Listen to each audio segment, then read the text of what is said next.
dignidad a las mujeres y devolviendo la virilidad a los hombres. Segundo, y este es otro desafío que está muy relacionado con el anterior. Tienen ustedes un desafío educativo en este país. Pero no quiero que se engañen. Lo que sabemos desde hace más de medio siglo, y lo sabemos desde un informe de 1966 llevado a cabo por la Universidad Johns Hopkins en Estados Unidos, un informe de casi 800 páginas que entrevistó a más de 600.000 alumnos en Estados Unidos, y desde entonces, hace más de 50 años, no ha cambiado en absoluto en ningún estudio que se ha hecho después, regional, parcial o nacional. El elemento esencial en la educación es la familia. La reforma pudo impulsar la educación no solo porque creó la primera escuela gratuita, obligatoria de la historia, sino porque fortaleció la familia. Es tremendo cómo este informe dice una realidad que se ha visto repetida machaconamente en todas las sociedades durante más de medio siglo. Lo que decide la educación no son las instalaciones. Las instalaciones son importantes, pero no son decisivas. Lo que decide la educación ni siquiera son los profesores. Los profesores son importantes, pero no son decisivos. Lo que decide los resultados en la educación es la familia. Cuando ustedes se sientan a leer con sus hijos o a leer a sus hijos, están facilitando un desarrollo de la capacidad de comunicación del niño que no se lo va a dar ningún profesor en ninguna escuela del mundo. Cuando ustedes deciden que hablan con sus hijos a diario, que les escuchan, que les discuten, que comparten sus puntos de vista, están desarrollando la capacidad de comunicación de ese niño o de esa niña como no lo va a hacer ningún docente en el mundo, en ningún centro del mundo. Lo que ustedes pueden hacer por la educación de sus hijos y por la educación de este país es muy superior a cualquier plan de educación que se pueda producir. Y tienen ustedes que asumir ese desafío. Y, por supuesto, tienen ustedes que asumir el desafío de los millones de personas, casi un 6% en este país, entre las comunidades indígenas más del 13%, que siguen sin saber leer y escribir. Esa gente les está llamando para que ustedes no solo les lleven la palabra de Dios, sino la instrucción que les permita estudiar, meditar y beneficiarse de la palabra de Dios. Y ese es un desafío que tienen que asumir. Y, por cierto, quisiera decirles que en medio de ese desafío, las formas en que ustedes pueden actuar son inmensas. Pueden organizar cursos de alfabetización, pueden pensar en crear escuelas cristianas, pueden soñar con una universidad cristiana. El campo que tienen es inmenso, pero tienen que trabajar ya. Y por favor, destierren la idea de que un ignorante es mejor cristiano. Nunca hubo un ignorante que por ser ignorante fuera mejor cristiano. Puede haber una persona ignorante que efectivamente ha decidido seguir al Señor, que no tiene una instrucción mayor y el Señor le va a servir, pero eso no es mejor. También puede haber un cojo, un mudo, un sordo o un paralítico que sea mejor cristiano, pero no lo será por ser cojo, mudo, sordo o paralítico. De modo que no piensen ustedes que la ignorancia les hace más espirituales. La ignorancia, si acaso, hace a la gente más bruta, nunca más santa. Y ese es un aspecto que tienen ustedes que recordar y, por supuesto, forma parte del legado positivo que ha entregado el cristianismo y, de manera especial, la reforma al género humano. Tienen que recuperar ese valor que no ha vivido su sociedad, como tampoco la ha vivido la mía. En tercer lugar, y esto me parece tremendamente importante y es un desafío al que me refería esta mañana, tienen que adquirir una cultura del trabajo y de la economía que sea bíblica.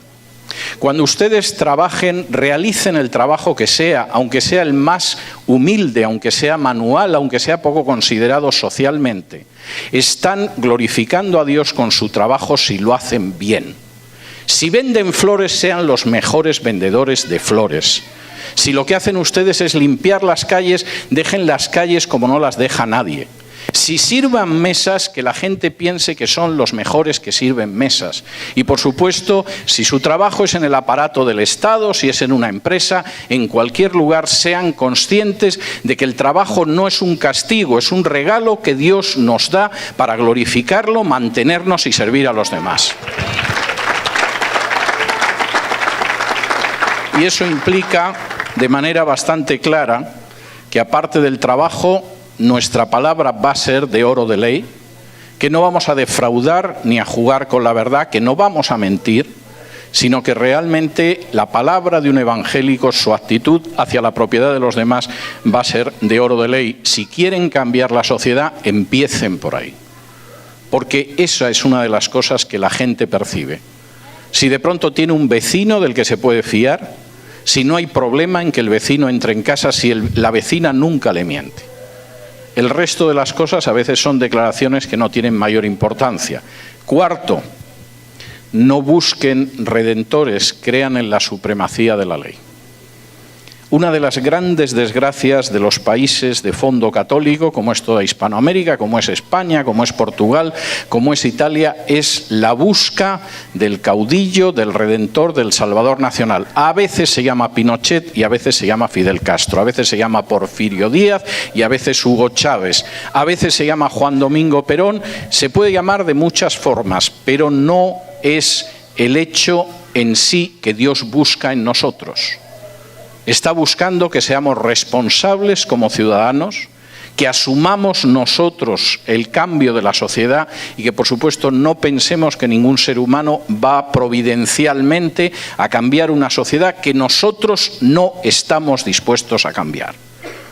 Asuman esa visión porque es la visión de la Biblia. No sean ustedes como el jefe del ejército al que David le puede decir: oye, cuando vengan las tropas y esté Urías, retroceded y matad a Urías.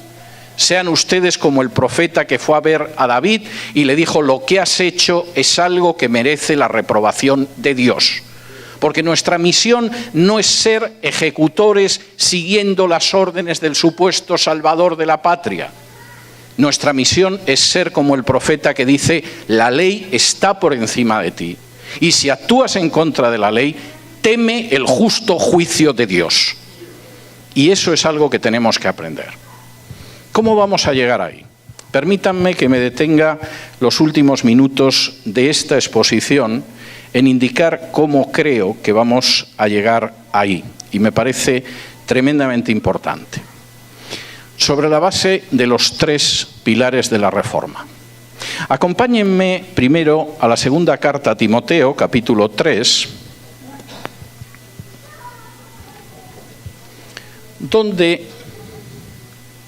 los reformadores encontraron un texto muy claro que hablaba de la sola Escritura, pero nos vamos a detener en él. Segunda de Timoteo, capítulo 3. Como ustedes saben, la segunda carta de Timoteo es la última carta que escribió Pablo. La escribió seguramente unos días, quizá unas horas, antes de ser ejecutado por dar testimonio de Jesús. En nuestras Biblias está donde está, porque en nuestras Biblias las cartas de Pablo no están en el orden que se escribieron, sino que están en el orden de la más larga a la más breve. Por eso la primera carta es Romanos, que es la más larga, y luego vienen las 2 de Corintios y finalmente acaba apareciendo la de Filemón. Si vinieran en orden, tendríamos en primer lugar la carta a los Gálatas y en último lugar tendríamos segunda de Timoteo. Pablo sabe que le queda muy poco tiempo de vida, quizá solo unas horas. Y escribe su testamento vital a su discípulo Timoteo para hablar de cuestiones que son enormemente prácticas. No es que no fueran prácticas en otras cartas, también lo son. Pero Pablo en esas también se ocupaba de razonamientos más teológicos. En la segunda carta a Timoteo es tremendamente práctico. Y fíjense lo que dice en el capítulo 3, y vamos a empezar por el versículo capítulo 3 y versículo 12. Vamos a empezar por ahí. Y dice así: y también todos los que quieren vivir piadosamente en Cristo Jesús padecerán persecución. No dice el 10% que tienen mala suerte padecerá persecución. O los que carecen de fe, a esos les va a caer la persecución. O los que no son maduros padecerán persecución. O aquí es una lotería, el 50% tiene persecución y el otro 50% se salva. La expresión de Pablo es clara: todos los que quieran vivir piadosamente en Cristo Jesús padecerán persecución. A veces la persecución es en la familia. De pronto uno escucha, parece mentira, la prima Carmen, siempre hemos pensado que era tonta y ahora no tenemos ninguna duda, se convirtió al cristianismo. A veces es en la escuela, Parece mentira, Eduardo, con lo bien que juega al fútbol, pensábamos que era un chico normal y ha decidido ser cristiano. ¡Qué desgracia! Nos hemos quedado sin delantero centro. A veces el problema es en el trabajo. ¿Por qué Susana tiene que ser la única que se niega a mentir? Y cuando llaman y preguntan por el jefe, en vez de decir que no está el jefe, aunque el jefe está, empieza a decir espérese, ahora no lo puede atender o espérese un momento que lo atiende. ¿Por qué tiene que ser la única que no quiere mentir? Y a veces la situación es más grave. Hay gente que tiene que exiliarse, hay gente que acaba en prisión, hay gente que acaba en un campo de concentración, hay gente que acaba contra una pared. Todos los que quieran vivir piadosamente en Cristo Jesús padecerán persecución. Y más vale que lo asumamos porque no hay una puerta falsa. El mundo odia la predicación del reino de Dios y lógicamente responde contra ella con agresividad, mayor o menor. Pero todos los que quieran vivir piadosamente en Cristo Jesús padecerán persecución. Segundo, versículo 13. Mas los malos hombres y los engañadores irán de mal en peor, engañando y siendo engañados. Timoteo, no te dejes engañar. Todos los que quieran vivir piadosamente en Cristo Jesús padecerán persecución. Pero no creas que eso implica que no va a haber gente que engañe.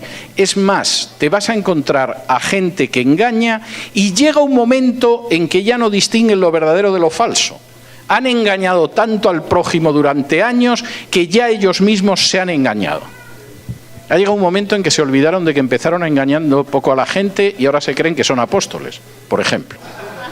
De manera, Timoteo, ten mucho cuidado. Y parece que en ese momento Timoteo dice, pero bueno, Pablo, ¿qué panorama es este?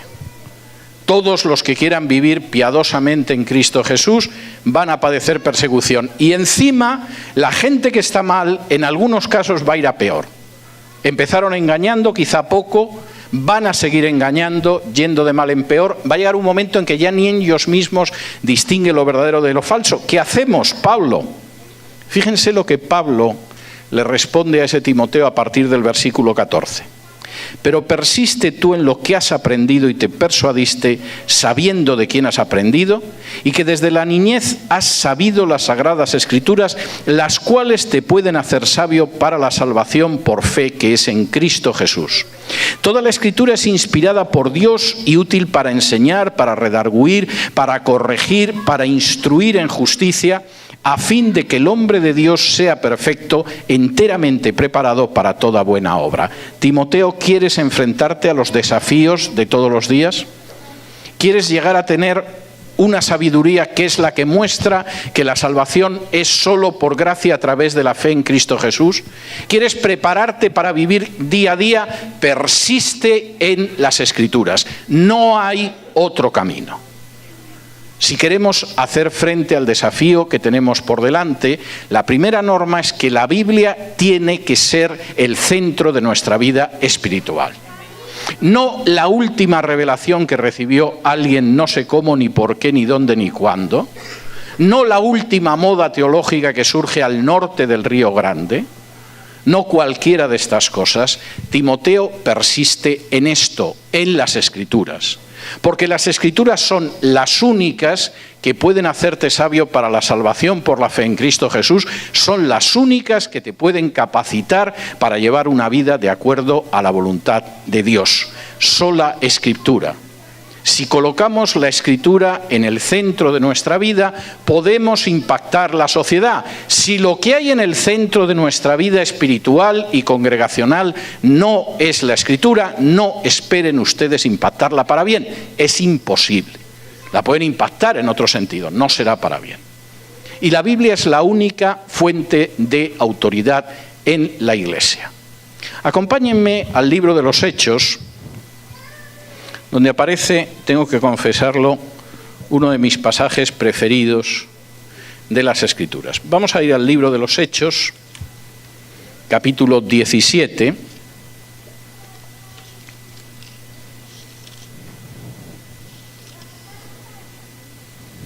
Y es un texto estupendo porque Lucas empieza a narrar al inicio del capítulo 17 de los Hechos cómo Pablo y Silas llegan hasta Tesalónica. Llegan a Tesalónica, empiezan a predicar el Evangelio, por supuesto empiezan visitando a los judíos en la sinagoga y se arma la de San Quintín, como dirían en mi país de origen. Porque inicialmente hay gente que escucha a Pablo y hay gente que quiere oír el Evangelio, pero los judíos de la sinagoga dicen, pero bueno, ¿qué competencia es esta? Vamos a ver, aquí solo hay paganismo o judaísmo. Y viene esta persona y además predicando un Mesías que no puede ser el Mesías. Pero ¿cómo va a ser el Mesías alguien que ha colgado de un madero? Si por la ley de Moisés eso es un maldito. Y revuelven a la gente y por un pelo Pablo y Silas no acaban muertos, los sacan de Tesalónica. Y entonces fíjense lo que aparece a continuación. Dice a partir del versículo 10. Inmediatamente los hermanos enviaron de noche a Pablo y a Silas hasta Berea. Y ellos, habiendo llegado